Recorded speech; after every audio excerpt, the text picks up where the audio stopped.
Hello everybody, today what we're going to be doing is talking about the top characters in Exos Heroes and what makes them the top characters, the top 5 characters specifically, and if they're worth going for, how you acquire them, etc. So sit back, please do like this video and subscribe if you're new to the channel and you would like more helpful tips for Exos Heroes. With that being said, let's go ahead and get right into the video. Let's go ahead and start with number 5. Now, number 5 is actually going to be maybe a surprise for you guys, but it's a Loom. You might think a Loom would be higher on the list. I think she's for sure a top 5 character, but I have a few reasons why there's a couple characters better than her, and we're going to go over why a Loom is a top 5 character. Now, if you look at her skill set right here under the block, if you have the FC version of her, she does have Barrier of Will, but without Barrier of Will, she is still a fantastic character. What she'll do for you is when she drops to a certain percentage, or excuse me, when someone on your team drops to a certain percentage an ally, she's going to go and do an automatic AoE taunt for all the enemies, which actually triggers before other passives, meaning if other people have a passive that will do a finishing move, that passive will be negated because instead they're going to be hitting a Loom. That's just the passive though, and you could go into the survival instincts for the FC version, but for this I'm just going to be talking about a Loom in general. You don't necessarily have to have the FC. Now the single move here, the first A1, it does 750% to one enemy, so you have a high damage dealing move. Granted, if you look at her attack, the base attack is not significant. She's not an attacker, she's like a controller, but it is still a pretty good amount of damage, and it randomly destroys if she has Tranquil, meaning if there is Tranquil on the enemy team. So if they have a Bathory, for instance, and have that Tranquil effect, she will destroy randomly 3 of their Guardian Stones. So where is this effective? Well, this is most effective for sure in PvP because people are going to be using Bathory, which has the Tranquil passive. We'll talk more about that later. Yes, she is on this list. Now, moving on to the second move here, it's essentially an AoE with the same thing. If they have Tranquil, it would destroy 3 of the enemy Guardian Stones.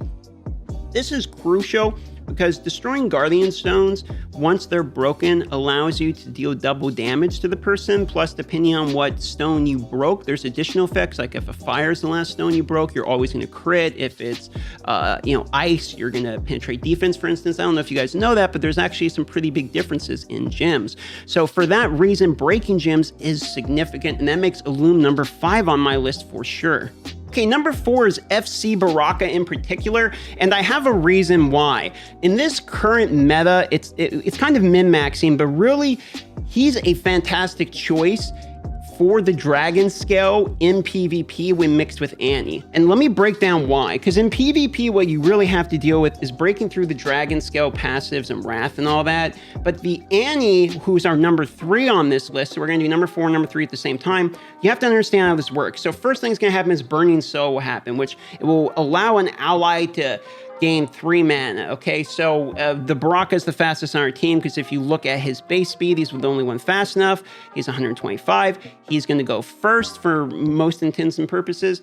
He's going to go first, okay? Meaning that this character is now going to grant him 3 additional mana, 300% increased critical rate, and damage immunity, meaning this character now can go one-shot their Xeon, for instance, get countered and not lose all his health because he has damage immunity. On top of it, he's the FC version, so when you attack him, even with his damage immunity, he's now gaining scales and everything. So more or less, this guy here will one-shot people. Now, you might be worried about, okay, well, if they have Bathory passive, well, he also has Final Hit. So what happens is he goes first, does his last move here, hits an insane amount of damage, brings them down. If you have a Rochelle on your team, FC Rochelle is not on this list, but if you have him, then he even gains mana to the back row for the ally, brings them down to 1, and then his passive one-shots them. Now, that could be countered by somebody like the Loom, but either way, you are bringing down that Dragon Scale person is effectively 1 HP where you can then one-shot them. And I think that particular combination of Annie and Baraka at the same time with Baraka's passive, the Dragon Scale passive, bringing Dragon Blood and Wrath and all that to your team, I think that's what makes him, in my personal opinion, number 4 and makes Annie number 3. And if you want to know what his other moves do, if you don't know, he's basically an assassin. His turn resets if he gets a kill with his special move on the on the second one there.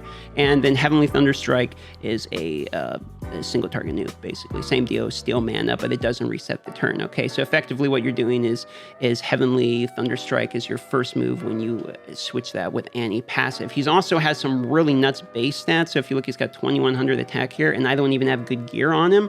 I don't know if you can see this here, but I have all legendary gear, just purple gear, level 30, and the weapons level 40, and that's it. No faded gear at all on him, and his stats are already 2100 attack, which is pretty high, and he has 125 attack speed, so he's going to go first, and if I put good gear on him, he'll one-shot somebody. So personally, I think he's number 4. Okay, and number 3 is Annie, because of the passive that I've already explained, how it buffs that character and allows you to one-shot and burn through the most difficult PvP walls in the game, and PvP is a massive portion of this game because you get tons and tons of resources from PvP, like Zez, you know, the purple currency up here, that's the stuff that really buys you everything, and you get that through PvP, so for that reason, Annie is quite important. However, I've already explained Annie, and I've already explained how her passive works. Her basic is just 100% damage, plus it does silence for 5 turns, and then after 5 turns, it afflicts them with 100% of their current health, so it's like a nuke. The A2 is an AoE, just a flat AoE. It's burst. That's how it works. It just does damage based upon mana. That's it, okay? Not a lot to explain there. I'm going to give you an honorable mention for number 3 since we've already gone through it. And number 3 for me is going to be really any dragon scale character at all. Number 4 in particular is FC Baraka because of the combo with Annie. And we can say that that's number 3 and number 4. But as a secondary mention, anyone with the dragon scale passive, if you don't have them, that would be a 3rd spot. You need the dragon scale passive. It helps a ton in PvE, PvP, in Labyrinth, and basically everything in the game. It is a large portion of the reason you can clear this stuff on like auto, or a large portion of even my reason I can go through and like destroy the dragon in certain days, because the dragon scale passive is really strong and keeps 4 of your people alive long enough. So if you get somebody with the dragon scale passive, this could be anyone. I mean, FC Xeon, this could be FC Anastasia, this could be Baraka, any of the dragon scale people. And in particular, what I wanted to mention here is if you go to recruit, if you don't have one of these, this is the wrong spot. If you don't have one yet, look and see that string of creation here has something coming up right here. FC, Xeon, Rude with Anastasia and Baelish. I think that this is kind of interesting that they're opening this string up after we're going through, basically after we've gone through all the banners and bought them all individually, now you can get them all in just one pack. That feels kind of bad. I wasn't aware that they would be doing strings of creation of all the, basically the marquee characters you're continuing to pull. So if you don't have one yet, you might want to wait 41 days and try to pull it then, but then you're not going to have the character for 41 days. Up to you. The game can be expensive when it comes to pulling each character from the banners. So to be honest, this is probably a pretty good deal if you're trying to get them. Now, we need to move on here because that is just talking about the dragon passives, and there's still other characters to talk about here. Okay, number 2 is really weird. It's FC Adams. I'm not going to go into a ton of detail. I'm just going to say there's this guy on the Reddit that basically figured out that FC Adams is a perfect counter to Xeon Rude Dragon. Basically, if you don't know how the Heart Strike passive works, you get marked every time that person gets hit. It gets leveled up at a certain point, when 3 times basically. He gets blinded, and you inflict 2,000 damage to the person. Now, Adams is somebody that's a single target damage move. Like he has 375% as normal basic, and his Reaper Sickle is 750%. So it's just pure damage onto a singular target. For that reason, you can start him. You can hit the Dragon Xeon Rude, do tons of damage. He will counter back, but you can counter then attack him one more time. That's going to give him blind. He's now blinded. He can no longer hit you. You can instantly kill him. So effectively what this is for is, if you know those times you guys get stuck in a really hard battle of like tag team, and there's that one Dragon Xeon Rude guy that you're like, maybe we can be and maybe we can. Sometimes he like solos your whole team. FC Adams destroys that. So you have one FC Adams on your team, that takes out the dragon ones, and then you just build 2 teams. So that way you can effectively get a free win by countering the Xeon, and then you have 2 good teams, and you just got to try to win one with your best team. So if you have Adams, don't sleep on him. I think he is a good character, plus he's really good in Labyrinth. If you read a lot of the Labyrinth notes, it's going to say try out Adams, because there's some limited typings of damage there, plus he has single target high damage, so he's pretty good in Labyrinth as well. I'm a big fan of him. I've got him, Jin, and Hecken. I love the Gerbil Banga family. They got that Heart Strike deal going on. And Charm, obviously. I don't have Jinai yet to go with the FC Ad, or I should say the FC Jin for the Charm yet, but I'm working on them. So, and you know, that's a little off topic, but FC Adams, counter Xeon, great in Labyrinth. It's a lunar character, hard to get. I think don't sleep on this guy, okay? Okay, the number 1, didn't you know it? Everyone knew it. It's still Bathory. Bathory has not been uncrowned yet. Tranquil is still on her. That's how you get Tranquil. If you don't know what Tranquil is, basically go read FC Bathory's moves. How it works is that even if you don't have FC, FC just adds increase their health by 20%. But the normal Bathory has this too, which is Tranquil, and this is why people like her on top of her AoE damage, is if you go down to like 1 health, you give another life, basically. So when somebody is going to die, it negates that death, and they have 1 health, okay? And then next time they'll die or something. Basically, because of Anastasia or characters that have first aid that heal when a character drops low, or because of characters like a Loom, who is also on this list, that when someone drops low, they taunt. Having a way of basically cheating death one time is huge, because you can recover really well in this game.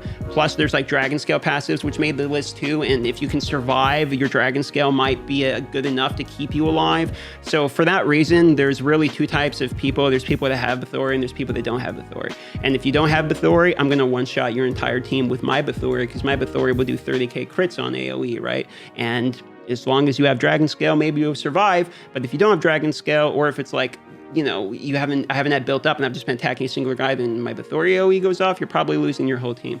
So for that reason, if you don't have Bathory, you might want to consider trying to get her. I've looked back at my finances, and I've spent way too much money. To give you an idea, I'm probably like $5,000 or $6,000 into this game, right around there. And all of these characters are definitely not worth it. I don't recommend welling in this game. It's extremely expensive. Plus, it looks like, because we've been looking at the strings of creation, they're going to give you better value as time goes on.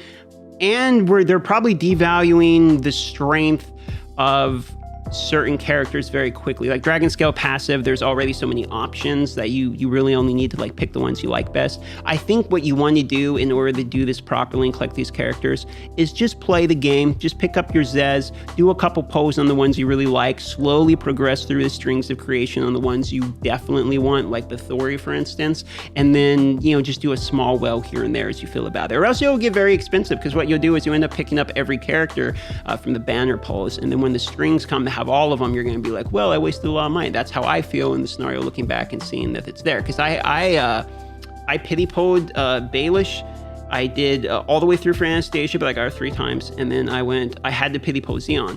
So for those reasons, it makes me think be careful when it comes to spending for these characters. Bathory is nuts. I'm not going to go in detail. There's plenty of videos on her. She has double AoE. That's just insane damage. The passive keeps people alive 1 time, and that's the reason she's great. Okay, just people can stay alive.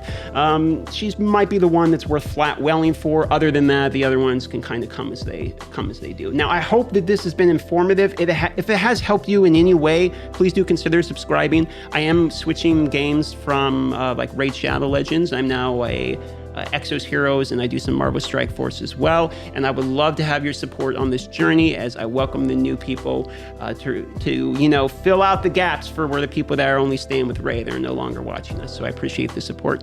I love you all, and I hope you have a fantastic day.